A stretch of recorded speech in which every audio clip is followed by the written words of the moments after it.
Maqedonia e Veriut duhet të përqendrohet në përmbushjen e detyrimeve të marra dhe jo në kërkimin e konflikteve me Sofjen. Ky ishte mesazhi i ministres së re të punëve të jashtme të Bullgarisë, Velislava Petrova.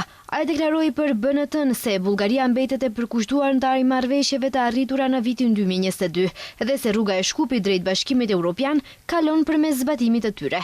Sipas Petrovës, çështja nuk është dypalshe, por lidhet me marrëdhënien ndërmjet një vendi kandidat dhe Bashkimit Evropian.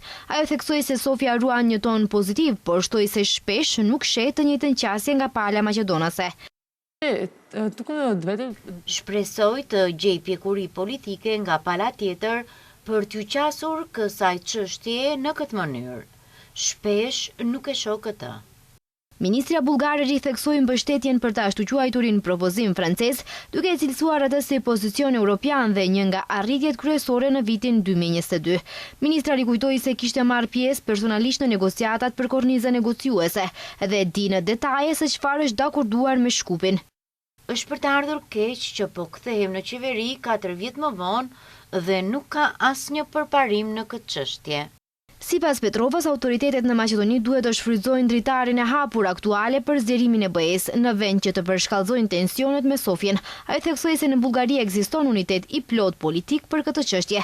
Deklaratat e saj vinë në një periudhë tensionesh të reja mes Shkupit dhe Sofjes. Qeveria e Maqedonisë së Veriut dhe kryeministri Hristijan Mickoski kanë deklaruar se nuk do të pranojnë ndryshime kushtetuese pa ndryshime në qasjen e palës bullgare.